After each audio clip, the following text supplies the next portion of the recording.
Hey, how you doing? It's been a while. I finally just had some time, and now I'm going to catch up on doing this video that I've wanted to do, and it's based on Star Wars Celebration.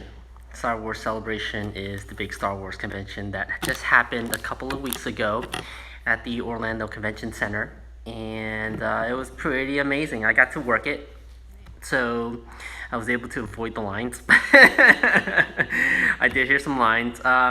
So this video is basically kind of a recap as well as some of the things that I purchased, and maybe to try, kind of give you an understanding of what Star Wars Celebration is all about for those who don't know much about it. Um, it's actually this was my first time at Star Wars Celebration. I've always wanted to go, and so having the opportunity to work it was quite an experience and an opportunity for me. And one of the big advantages is I didn't have to wait in line.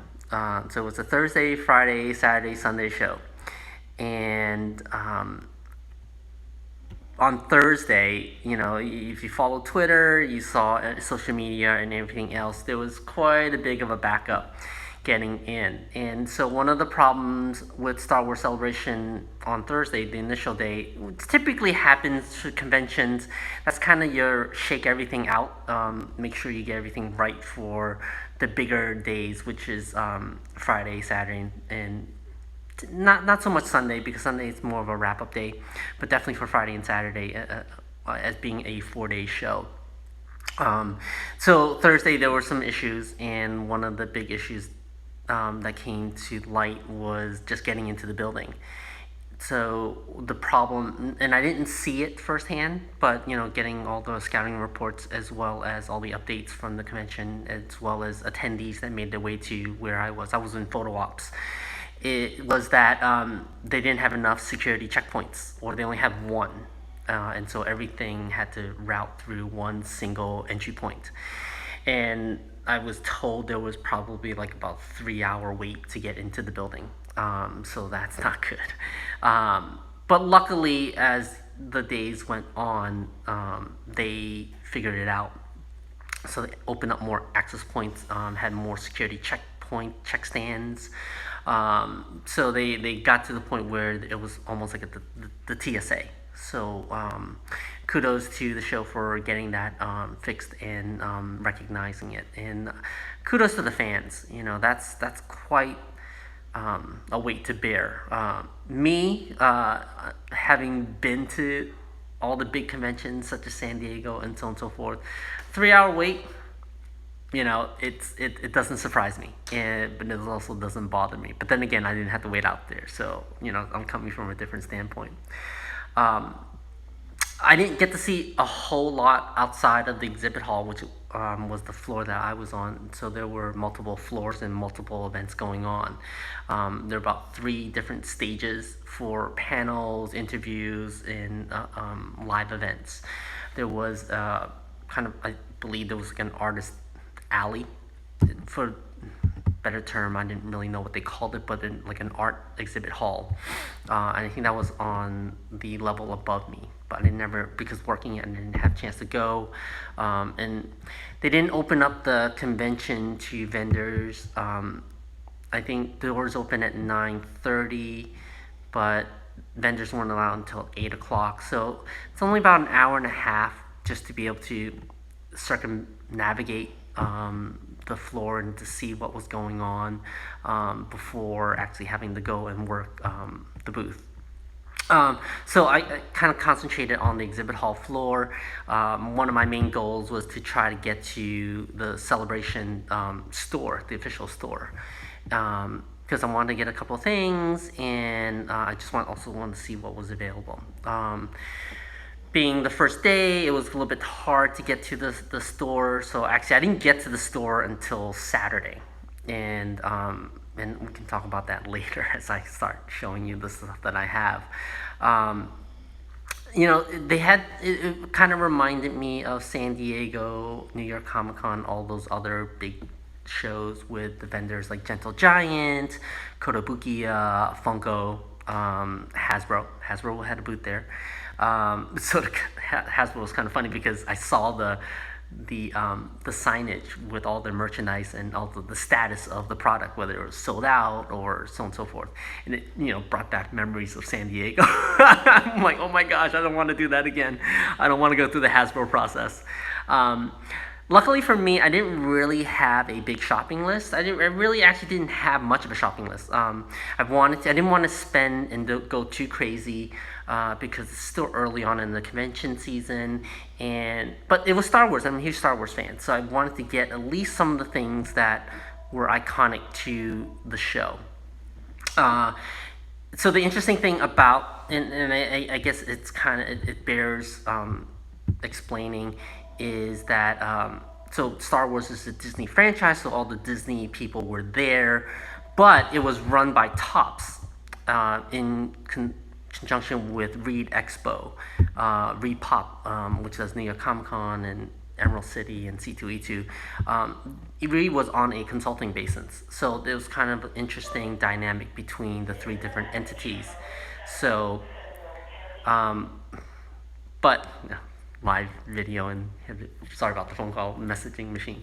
But getting back to it, so that's the dynamic of the show itself. So there, as you can tell, there's a lot of different entities, and so hence, the logistics of running the show is quite interesting.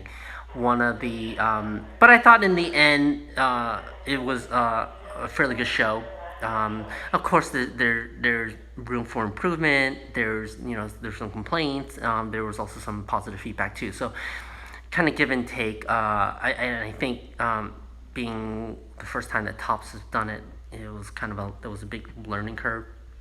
But it's a good thing that they had Reed kind of guiding them along. As much as people are criticizing the show, um, you kind of also have to look at it big picture, what everyone was there for. Not everyone's experience was terrible, not everyone's experience was positive, which is standard with a big convention like this. You'll hear the same thing with San Diego, hear the same thing with Boston Comic Con, you hear the same thing with pretty much any show.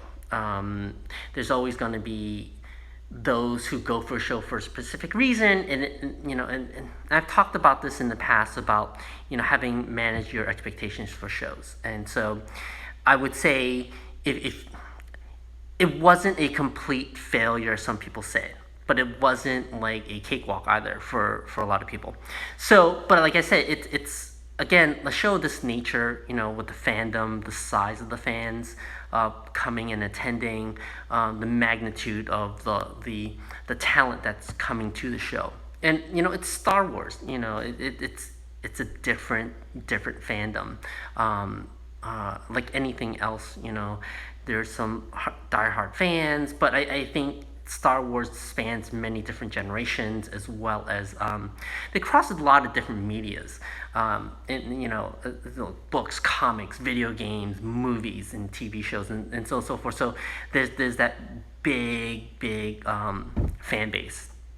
And because of that, and it doesn't happen every year, so it's one of those things where you can get a lot of people coming. And so you kind of look on the magnitude of like a San Diego Comic Con, because you're getting movie trailers, you're getting all the cast members coming for the next Star Wars films, not just Episode 8, but you're also getting like Han Solo, lead ups to it. You've got the cast from the previous movie, Force Awakens, as well as the most recent one, which is Rogue One. So again, and then you have the TV shows like Star Wars Rebels, and so all those talents are there, and so there's going to be some backups. It's not going to run perfectly, but I think as a whole, I think the show was fine. Again, lots of room for improvement. And I hope that going forward in 2019, when it's back in Orlando, they take that to heart and you make your adjustments. And that's all you can ask for a show to do. So I'm not going to begrudge the show, because it works the show, so from the behind the scenes, and I know that everyone worked really hard. And so that's the side that a lot of people don't know and don't see. But that's okay. The whole point is it's supposed to be an experience. And so, granted, not everyone's experience is positive, but it's not terrible as a lot of people are leading it to believe. And like anything else, it's like anything within the convention industry, it happens. So you just kind of hope that everything gets ironed out for the following years, that they learn from the lessons. And I think history is a big teaching tool. So, with that said, I think the show was fine. I had a good time, and I worked it, and I had to deal with some of the people who were angry. So, but that's okay. That's the whole point. We're working these conventions, these shows. You're supposed to try to do everything you can to make the fans happy, and sometimes it's difficult. But being a fan myself, I totally understand. I've been in their shoes, and I understand when things aren't going right. But you smile and you just try to get everyone refocused back on the present, and then you try to have a good time. Okay, so that's it. So that's all I'm going to talk about it, because I don't really want to discuss what happens in my booth. There's certain things I can't discuss, but there's also, I don't think it's worth discussing. Let's talk about the things that I got. And I think that's much more applicable here. So let's start with things that I didn't buy, which are my badges. So here's what the exhibitor badge looks like. I think they're pretty cool. They're very much in line with the whole Repop badges that you see, and it actually says Repop on there. So the standard badge that you would get at like a C2E2, New York Comic Con, Emerald City, things like that. But I thought the graphics were really good. So this is my exhibitor badge, and that this is what they issue to everyone, and that's pretty cool. Captain Phasma, that's in there. I thought that's awesome. So the theme for staff was the First Order or Stormtroopers or anything of that nature, because and then everyone else got other badges that were like Jyn Erso. I think there was like a Daisy Ridley one as well. But this was my other badge that I had to have with me, and that's an all access badge, and that allowed me, and it's pretty cool. It's a First Order Stormtrooper. And the all access in conjunction with my exhibitor allowed me to go to places where I needed to go. And some people know what I do at conventions. I'm not going to explain it, but it was very handy to have, because I do need to have access to certain areas which general exhibitors don't get to, or also attendees or anyone else. So that was really exciting to have, and I didn't take advantage of it. It's all work. It really is. Otherwise, if you're not focused on work, then they don't want you back. So that's it. So these are the cool badges, and again, they go into my collection. I love them. My cousins actually went, and so and I took their badge. So they went on Sunday. So this is a Jyn Erso badge. I told them I'm keeping it because I'm a huge Rogue One fan, and I actually got to meet Felicity Jones, which is good. Felicity Jones, Alan Tudyk, Riz Ahmed, and also Forrest Whitaker. So I met a bunch of them. So it was really exciting to see that, and I tried not to fanboy, and I did a pretty good job, I think so. But and so on that line, normally I don't get the photos, but I think it just happened on the printer, and normally I just get a digital copy. But I was able to get a photo with Riz Ahmed, which is who played Bodhi Rook in Rogue One, and such a cool guy. His first time doing a convention, and so we had to kind of like talk him through everything and walk him through it and make sure he was comfortable in the photo op experience with the fans. Same thing with Felicity Jones. This was her first time, and she was actually adorable. She's gorgeous, fabulously. She's just insanely gorgeous. But super, the entire cast is like super friendly. I got to speak very briefly with them. It's more of a casual conversation, make sure that they're comfortable in our space. Forrest Whitaker's amazing. Just the whole being able to stand next to him and just make sure he's comfortable was quite the experience. And I love what I do. And I wouldn't trade it for the world. If you follow me on Instagram, Furious_Chopsticks, you'll see that I actually put the pictures of myself with Felicity Jones and Alan Tudyk, as well as Forrest Whitaker. So if you're interested, just go to my Instagram account and just kind of scroll through and take a look. I met the cast of, I pretty much met a lot of the cast members, with the exception of, say, like Harrison Ford, things like that, people like that didn't actually do the photo ops. So Mark Hamill, there was also all the voice actors for Star Wars Rebels, which was amazing. They're just so super nice, and they're all great with their fans, and I love that. So that's photo ops, and go jump on Instagram and see it. You'll see. Okay, so let's go on to the things that I did purchase. So one of the things that I really love when Star Wars happens is the Force for Change cause, which part of the proceeds go to UNICEF. So it's a nice charity event, and so, but the merchandise is just, I love it. I'm sold. Just take my money. And so the Force for Change this coming up year is for Episode 8, The Last Jedi. And so, which was interesting because I didn't know they were going to have this merchandise this early. But typically it comes out leading up to the movie, and so, but it makes sense to have it at Celebration. So Force for Change was there, but they sell them at the Disney parks only. So the only way to get like a Force for Change T-shirt or any type of merchandise with that brand on it, you have to go to the parks, and only certain stores at the park have them. So Disney stores.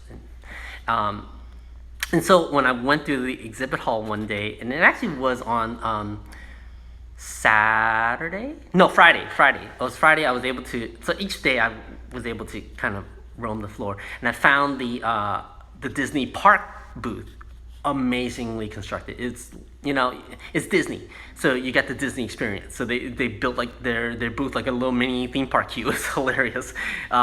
It was amazing. And so they had all the Last Jedi Force for Change merchandise, which is and I went to the Disney Springs today, and so the merchandise is now available. So what I'm showing you, you can actually get at the stores now, but at that time you could only get it at the convention. And so here's the first one I got. It's the pin, the official pin. I'm going to try to tilt it so you can see it. It's the Star Wars Last Jedi with Rey and Finn, and then you can see on the very inside here, Poe Dameron, and then there's a BB-8 as well. So that's a cool pin. So there's that. $16.99. So I'm curious. The price is on there.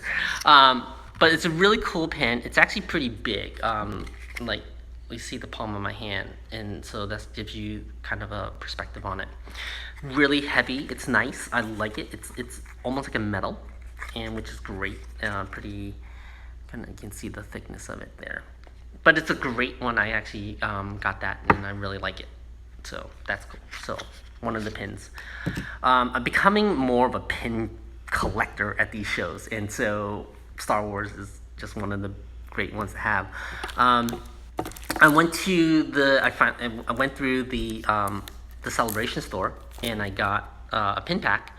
So this is kind of so you have Sabine Wren here from Star Wars Rebels, Rey from the new Star Wars films, and then you have Leia here. So this is pretty cool. I haven't taken it out of the package. I don't think I will, but eventually I will. I'm trying to tilt it so you don't get the glare. So there are a bunch of packs. By the time I got there on Saturday, some of the packs were sold out. Some of the things were individual pins were sold out. I didn't really felt the need to get a lot of pins. I just wanted like a couple of packs that I was really more interested in. There were a lot of ones with the bounty hunter ones. I wasn't really keen on them. But this having all the strong female cast members was great. And actually, Sabine Wren is voiced by TShirts, and so I got to meet her. She's super nice. So that's fun. And then the other pack I got was the Rogue One pack. So there's K2, there's Cassian, and then there's Jyn. And so I really wanted this one. This is the one I really wanted. And so they still had it, and I got it. The pins are really, really well done. Great for pin trading. I would never trade them. I put them on my lanyard, but no, I'm not trading them unless something really, really insanely unique came across and someone wanted to trade. Then I would be open for it.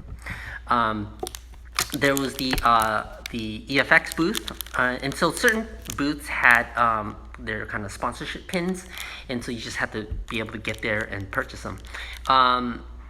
It's hard for me to go to get stuff when the show opens because by that time I'm up and running as well. So, but I was walking through the EFX, I saw the EFX booth was already up and running, and I asked the person, hey, I worked the con, I want to buy the pin though. And the guy's like, we're not ready to sell via the card, but if you cash, that's great. So I had cash. And so from the EFX booth, I got the winter snow stormtrooper. It's really cool, I really like it. And so that was like $10, and it's not bad pricing for a pin. It's not on the cheap end, but it's also not on the high end. I think high end typically you'll see like anywhere from like $13 to $19 depending upon the size and scope of the pin. But I thought this was a good value, and it's really nice, and I like it. So there's that. And they only allot certain amounts per day just so they can make sure that they have enough. Another pin, which you actually can't buy, but you can buy it now on eBay, is the one that they give to staff, and that's the Death Trooper. I'm trying to... Sorry for the glare. I should take it out of the package, I'm just kind of lazy. But it's a Death Trooper from Rogue One, so only people on staff were given these pins, and so they were very, very hard to come by. But I was very lucky, had some connections, and so I got a pin. So that's pretty cool. And that's it for pins. All right, so let's talk about the other thing I really want. T-shirts. This is my R2 lunch bag. I didn't buy it, the thing. I just thought it'd be a nice kind of background. Let me some noise thing somewhere.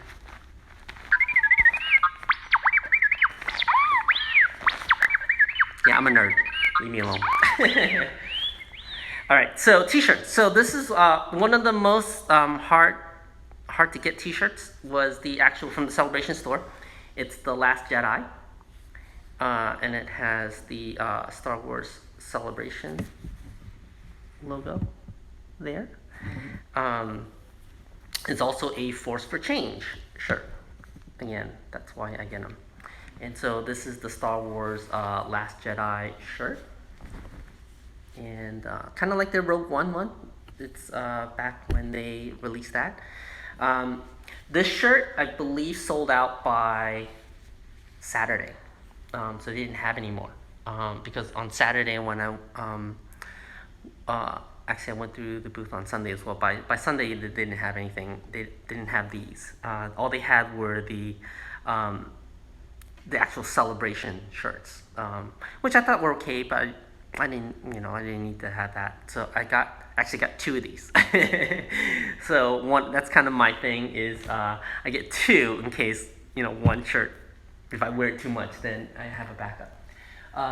Through the Disney store, Disney theme park ones, I got the new Last Jedi shirt. And again, it's a Force for Change, and I thought it was pretty cool because it has up here the Rebel Alliance logo, and I like the way that it's kind of just on your shoulder here. It's pretty cool. So we got the kind of the same thing in the pin. It's the same graphic, but they put it in a shirt, but it's more. You can see Poe Dameron and BB-8 a lot more predominantly displayed on this one. Again, it is a Force for Change, and I love having the logos on the sleeves, and I think it's just cool. So you have that. There's no marking on the back or anything, so it's a pretty simple, straightforward front logo design shirt. These you can actually get now at the Disney park stores. I just was there today, and so you can see it. And the same price here at the show than they are at the stores too, so you're not paying any more. The shirts are a little bit pricey. They're about $35, but great for wearing at the movie premieres, especially if you're not watching the movies in Orlando. I wear my shirts when I'm back in Boston or anything like that, and it's pretty cool because no one has access to it. And then the last thing I actually purchased, as you can see, and normally I have a lot of swag and stuff like that, but when you work, you don't have time to go gather swag. I got this. If you're not familiar, it's the Mustard brand logo. from the Mustard Brand booth, and so they do high-end clothing that is related to video games and movies. And again, so they had they didn't have anything for Last Jedi because it hasn't dropped yet, but I'm pretty sure they will when the movie comes out. So a lot of the merchandise was Rogue One themed, and so really cool bag. I like it. It's a little sport bag with the Mustard Brand. So there's that. And the I couldn't resist. I've always wanted a Cassian Andor jacket, and so I got it.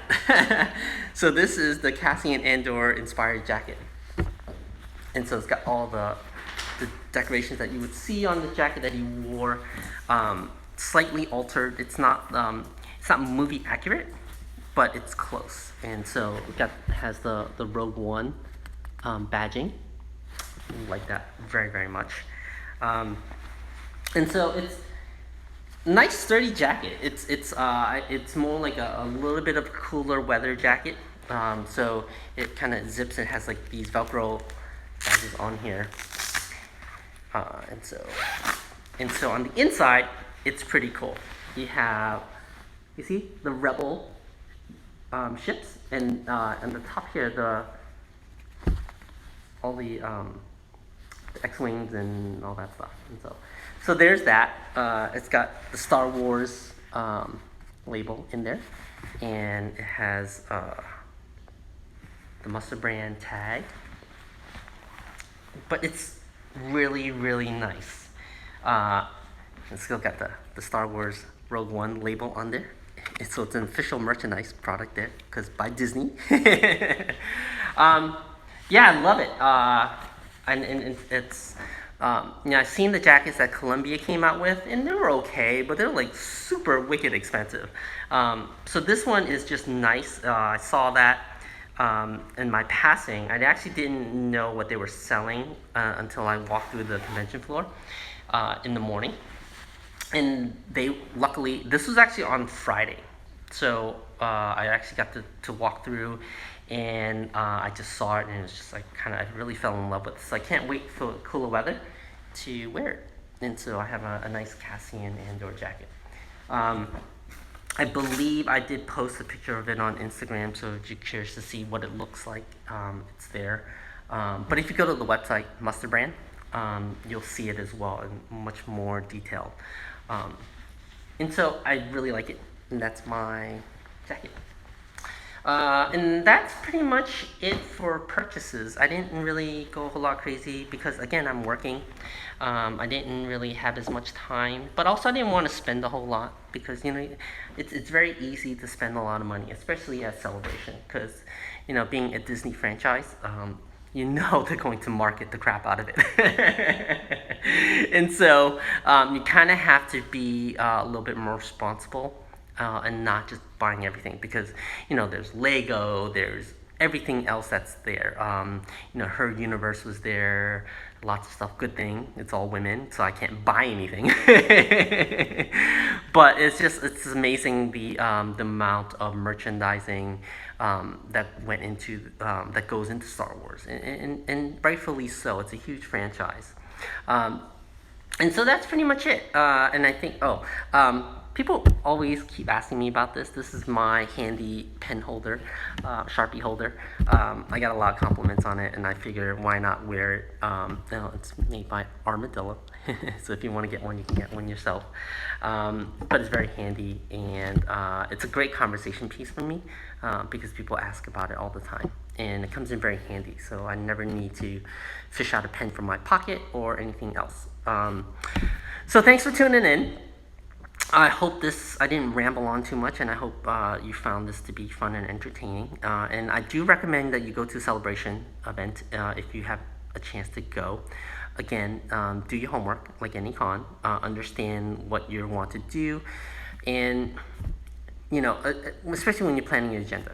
I've talked about it all the time. Manage your expectations and don't spread yourself so thin that you're just doing point A, point B, point B. Roam, have some fun, and then talk to people. So that's one of the best things about it. But yes, I recommend Star Wars Celebration. Go if you can. If you're a huge Star Wars fan, you have to at least go once. But that's it. I hope you have a great time, and I'll see you when the new movie drops. All right, Furious Chopsticks out.